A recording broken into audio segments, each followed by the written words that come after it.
Paul's letter to Philemon is one of the unique letters of Paul, and perhaps as far as our knowledge goes, it is the shortest letter that has come out of Paul's pen. Paul wrote this letter to an individual on behalf of a slave named Onesimus who had run away from his owner, maybe after committing a crime or causing great damage. Thus, the letter that we are now discussing is a unique letter which must be taken seriously, also because it has great importance in deciding the date and related issues of the other two important letters, that is Colossians and Ephesians. Hence, though it is a short letter, we shall pay due attention to it. With regard to the authorship of this letter, there has not been much dispute among the scholars. It has been generally accepted that this letter is written by Paul the Apostle to one of his known Christian believer, or probably his own convert, named Philemon, exhorting him to accept his slave named Onesimus who had run away from him. Paul wrote this letter, and in the beginning of the letter in verse 1, he addresses himself by name. And that is how usually Paul identified himself as the author of the letter. In the past, very few with extreme negative opinions only have questioned the authorship of this letter, such as the scholars belonging to the school of Tübingen and the Dutch scholars such as W.C. van Manen have dared to question the Pauline authorship of this letter. But the number of voices raised against the general consent and the traditional position of the church that this letter is written by Paul is so less that generally people have overlooked such objections. The letter was already included in the Marcion's canon in the 2nd century itself, and there are enough good reasons for us to assume that in this letter we hear the authentic voice of Paul. According to Guthrie, it breathes the great-hearted tenderness of the apostle, and in dealing with an intensely difficult situation, points to an author of much experience in handling social problems. Thus, very recent scholars like Dunn, Peter O'Brien, and also some like Kummel and Guthrie have accepted the authenticity of the letter and also the authorship of Paul for this letter. While there is very less dispute about the authorship of this short letter, there has been at least one deviant voice that disagreed from the traditional position that it is addressed to Philemon, who was the owner of the runaway slave named Onesimus. According to Knox, the letter was written to Archippus. It is he rather than Philemon who is referred to in the second person singular from verse 4 to 24 of the letter, for it was in Archippus' house that the church met. Philemon was overseer of the churches of the Lycus Valley, but this view has been rejected by the scholars. It is clear that the recipient was one person named Philemon. Philemon lived in Colossae. Verse 2 mentions him as a well-to-do person, probably referring to his financial status. He was probably a successful businessman, as verse 17 and 18 might suggest, and he must have traveled from his home to where he had encountered Paul, as Paul would mention that in verse 19. And during this time of his encounter with Paul, that he must have got converted to this new faith in Christ Jesus.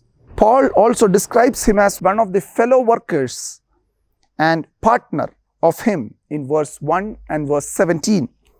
Thus, the purpose of the epistle becomes clear that Paul wanted to re-establish the runaway slave Onesimus back to his master, at the same time taking care of Onesimus with pastoral concern, seeing a possible danger to him being punished by Philemon under the Roman law, Paul takes extra steps to exhort Philemon to forego his legal rights in accepting Onesimus, who is now a brother in Christ to him.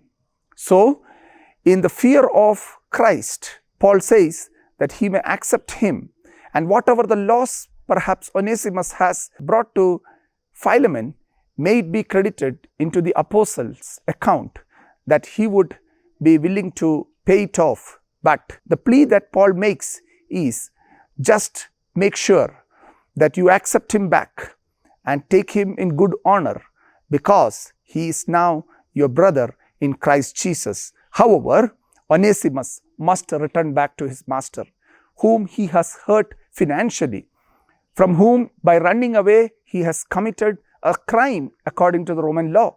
So, Onesimus must return back to his master, but the master needs to consider that now not only he himself is a Christian, but even Onesimus himself also has become a child of God. So, the treatment that he gives out to Onesimus must be in measure of his identity in Christ Jesus.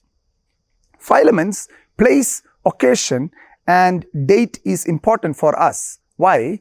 Because what we decide in relation to Philemon, the date and place, would be consistently followed with our discussion on the date and place of the letter such as Colossians, and in relation to that Ephesians. So we need to be very clear about the date and place and the occasion of this letter. Philemon is a letter to an individual person named Philemon, a well-to-do Christian, as verse 5 would say, and Colossians 1:4 would mention him. A slave of him named Onesimus had run away, as verse 15 and 16 would suggest, apparently after committing the crime of theft in verse 18. The fugitive Onesimus encountered the imprisoned Paul for some reason, which we do not know.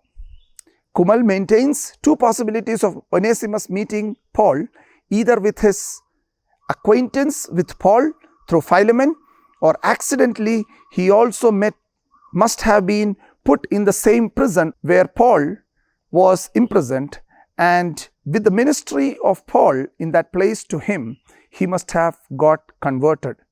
The content of the epistle mentions that though Paul is willing to keep Onesimus with him, yet without denying the legal rights of Philemon over Onesimus, he decides to send him back to Colossae with Tychicus, who was the bearer of the epistle to Colossians, to the local church. Colossians chapter 4 verse 7 following. This occasion, if accepted as maintained by Kumal, Guthrie and Dunn and others, then it coincides with the epistle to Colossians in events coherently making the date of the epistle to Philemon as the same of Colossians, and also from the same place if it is Rome that we decide. I believe it is a genuine letter of Paul, or it is an undisputed letter of Paul that he wrote to an individual named Philemon in order to restore back his runaway slave back to him, but protecting the interest of Onesimus. He writes this letter exhorting him to behave in Christ as Christ would expect him to do with his servant. And it was probably written somewhere around AD 60 to 62, while Paul was imprisoned for the first time in the Roman jail. Maybe this was the time when Paul had written his another important letter, that was letter to the Philippians. Thank you.